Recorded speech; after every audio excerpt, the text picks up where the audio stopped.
Don't judge George W. Bush until 2031.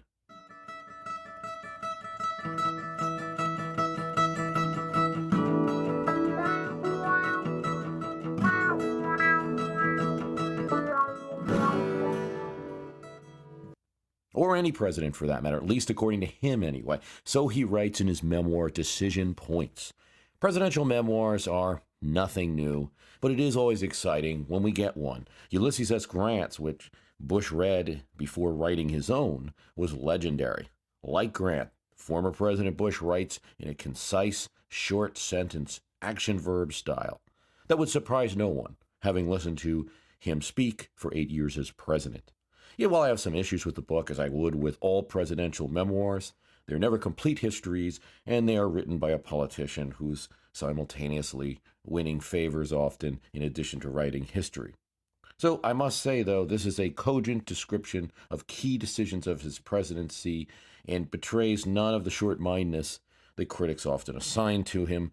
Some will probably say that it was ghostwritten, but I don't think so. It does appear to be how he speaks and how he thinks. It's simple, it's logical, it's easy to follow.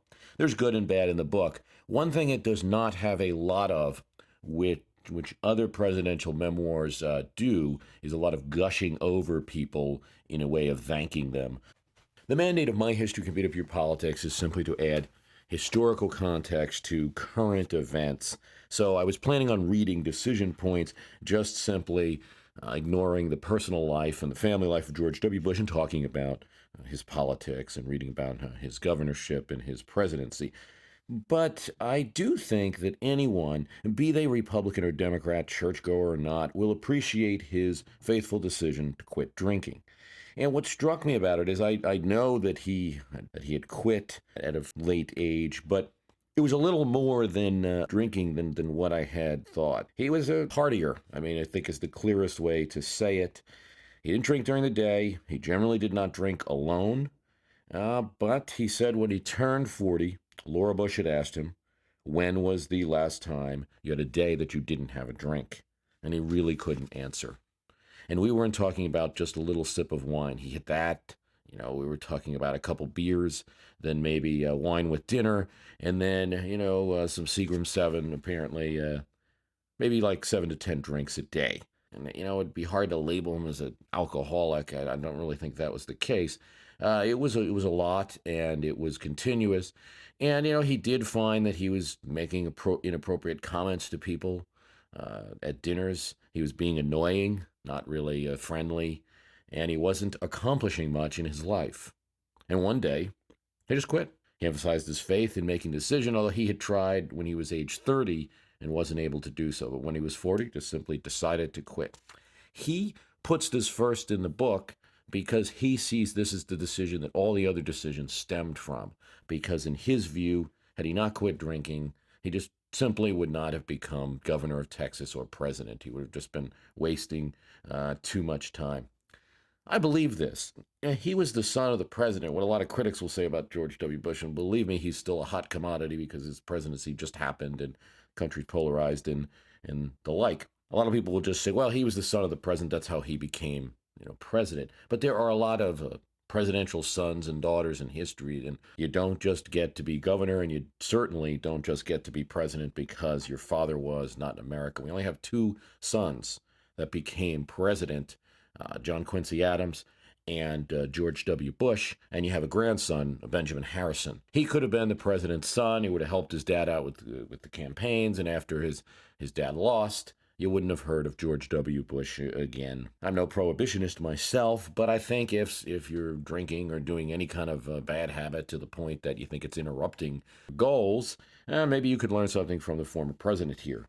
Getting into the talk about politics, one of the surprising things he revealed in the run-up to his discussion of his governorship and presidency is that he wanted Dick Cheney, who would become his vice president, to be his father's vice president. In 1992, he wanted his father to sack Dan Quayle and replace him with Dick Cheney. Dick Cheney had been defense secretary during the Bush administration, and, everybody who was attached to the first Gulf War, Colin Powell, Cheney among them, looked very, very good at that time. And so it looked like a good appointment to make. Bush was loyal to his father foremost, and his respect to his father bleeds through the book. He feels that Ross Perot, for instance, beat his father, not Bill Clinton. I would argue the point at polling data and other arguments to make, and have done so on this program, but right now, why mess with a son's pride?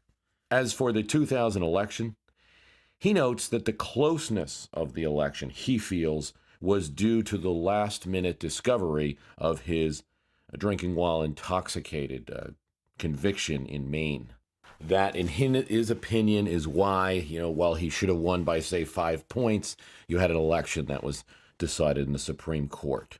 He doesn't give much more information about the 2000 election except to tell the narrative that we know. In my short review, no reason not to jump to the classroom on 9/11/01 when all of those tragic events unfolded. As we know, George Bush was visiting a elementary school classroom. He said he was informed that before he walked into the classroom that a plane had hit the World Trade Center. He figured it was an accident. Andy Card had brought this up to him.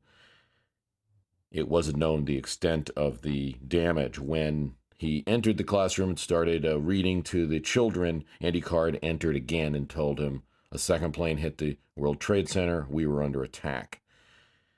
In his first moment as a war president, he tried to remain calm, and he felt that he had to be calm with the students in front of him, but not just the students in front of him, everyone that would be watching in America, and that he took his time, continued with the classroom, and then left. When he visited the Pentagon, eventually the World Trade Center, he felt that the casualties that he witnessed and the damage that he witnessed strengthened his resolve and committed him to making decisions he would need to make. 2 points here in the event surrounding 2011. One, he refers to Daschle, who Tom Daschle, the majority leader of the Senate at the time of the 2001 attacks, tells him that he shouldn't use the term war when referring to terrorism. As Bush said, I listened to him, but I disagreed. Secondly, he mentioned that while he supported the provisions of the Patriot Act, he feels, looking back, that it was a mistake to call it that, the Patriot Act. And that was a term that they had used in planning meetings and discussing what it was, but it shouldn't have actually been put on the bill because he regrets that it hurt Democrats or made anyone look unpatriotic because they voted against it. I cannot doubt his sincerity. It is hard to imagine how the President of the United States could not have effected such a change if he wanted it. It's hard not to be moved somewhat by a passage where President Bush talks about a bioterrorism threat in the White House, one that affected him and his closest staff, including Condoleezza Rice, where the Secret Service came in and informed him that it was possible the White House had been exposed to a biotoxin that would kill all of them in 24 hours, and that a test performed on mice would determine if there indeed was a lethal toxin in the air. While he laughed about the fact that mice were determining the fate of the leader of the free world, it does give you a perspective on what it was like to be president during a time of major crisis in the country, trying to save lives, and his own among them. You can see why he might have felt a sense of obligation. Skipping quickly, so as not to deny the former president his right to sell you his book, I'll jump to Iraq. He said that Cheney and Powell argued not to go to Iraq right after 9/11. His advisors had brought it up. Rumsfeld wanted to go directly into Iraq. He decided to go with Cheney and Powell's suggestion and not go immediately in. But eventually, as Saddam barred the UN inspectors, he felt he had to act, or, as he said, the UN and its resolutions would mean nothing.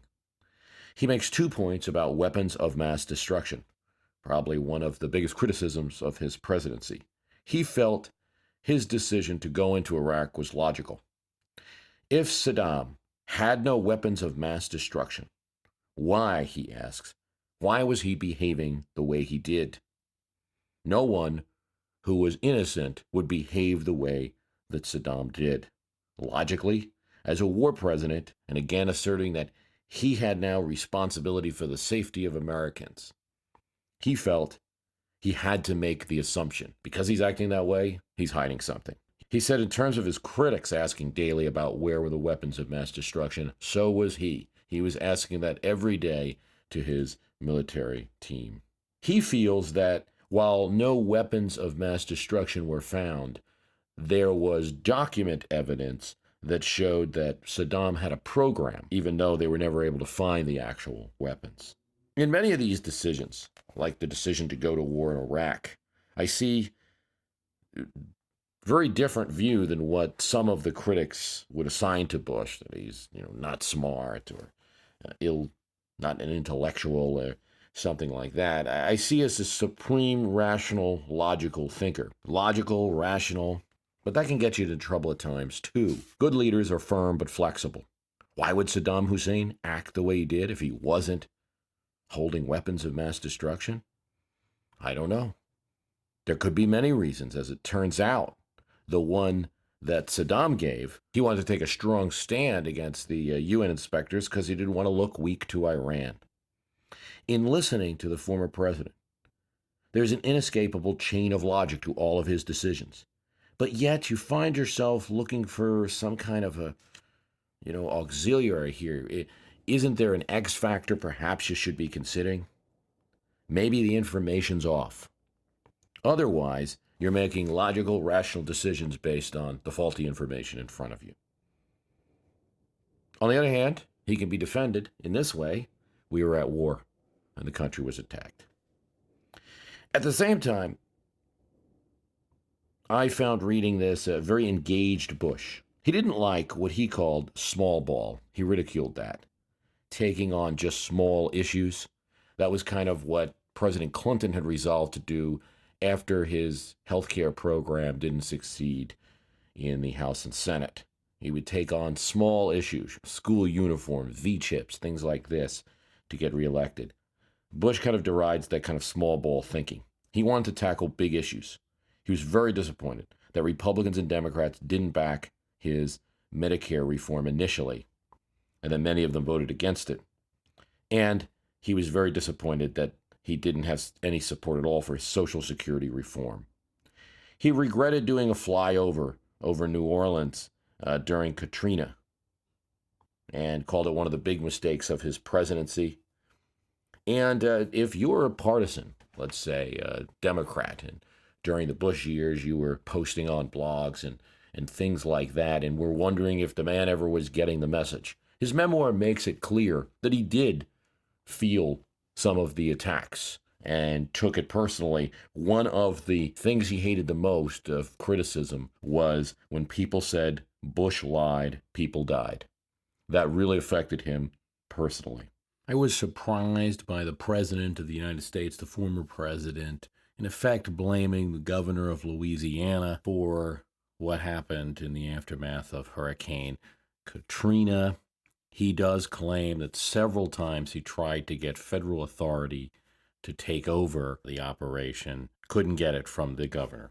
I was a little disappointed on him blaming the lack of immigration reform on Harry Reid not being able to convene the Senate. The president has the ability to summon Congress whenever he sees fit per the Constitution. He was very proud of something that's little talked about, his AIDS program for Africa, where the government invested money in pharmaceuticals for AIDS in Africa. And he was proud of his visits to soldiers. One of the great moments of his presidency, he said, was his surprise visit that he made to Iraq in 2003 and hearing all the troops cheer for him, for their commander-in-chief. He was proud that he worked with Senator Kennedy on education.